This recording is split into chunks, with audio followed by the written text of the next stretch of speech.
মাত্র 2 মিনিটে রেইনকোট গল্পের মূল ভাব এবং এখান থেকে প্রশ্ন কিভাবে আসে জানতে চাইলে তোমার শুরু থেকে শেষ পর্যন্ত দেখতে হবে এই ভিডিওটি।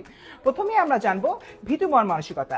রেইনকোট গল্পের খুবই গুরুত্বপূর্ণ এবং প্রধান চরিত্র হচ্ছে নুরুল হুদা।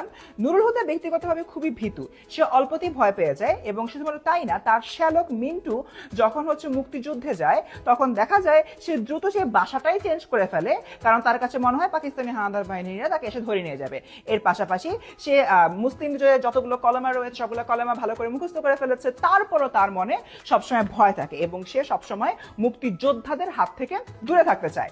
এর পরের যে পয়েন্টটা রয়েছে রাজাকারদের আচরণ এবং হানাদারদের বর্বরতা। এখানে যারা রাজাকার ছিল তারা কিন্তু আমাদের দেশের মানুষই ছিল, বাংলাদেশি ছিল, কিন্তু তারা নানানভাবে মুক্তিযোদ্ধাদের নানা রকম তথ্য পাকিস্তানিদেরকে দিয়ে দিত এবং সেটার উপরে ভিত্তি করে এই যে হানাদাররা রয়েছে অর্থাৎ পাকিস্তানিরা, তারা আমাদের উপর অত্যাচার এবং নির্যাতন করত। এই সম্পূর্ণ বিষয়টা আমরা রেইনকোট গল্পে দেখতে পাই যখন দেখি একজন আর্মির অফিসার রেইনকোট গল্পে যখন প্রিন্সিপালের রুমে আসে এবং প্রিন্সিপাল রুমে আসার পরে এই বিষয়গুলো বর্ণনা করে। এর পরবর্তী সময়টা আরেকটা গুরুত্বপূর্ণ বিষয় আমরা দেখতে পাই, সেটা হচ্ছে মুক্তিযুদ্ধের সময় গণহত্যা।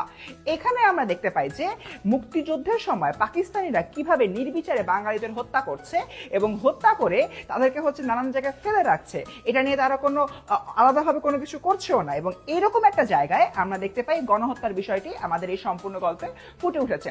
এবং সবার লাস্টে আমরা দেখি সাধারণ মানুষের মাঝে দেশপ্রেমের প্রতিচ্ছবি। এখানে বেশ কয়েকটি ঘটনা রয়েছে, তার মধ্যে খুবই উল্লেখযোগ্য হলো এই রেইনকোট গল্পের একটি জায়গায় দেখানো হয়েছে কলেজের মধ্যে বেশ কিছু আলমারি আনা হয়েছে এবং সে আলমারি যারা এনেছে তাদের মধ্যে মুক্তিযোদ্ধা ছিল।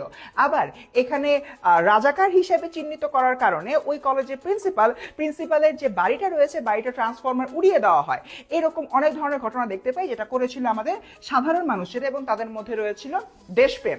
ঠিক এরকম একটা জায়গায় আমাদের সম্পূর্ণ রেইনকোট গল্পটি শেষ হয়, যেখানে আমাদের মুক্তিযুদ্ধের সময় আমাদের অবস্থা থেকে শুরু করে মুক্তিযোদ্ধারা কিভাবে কাজ করেছে সেটি ব্যাখ্যা করা হয়। এই ছিল আমাদের সম্পূর্ণ রেইনকোট গল্পের মূল ভাব।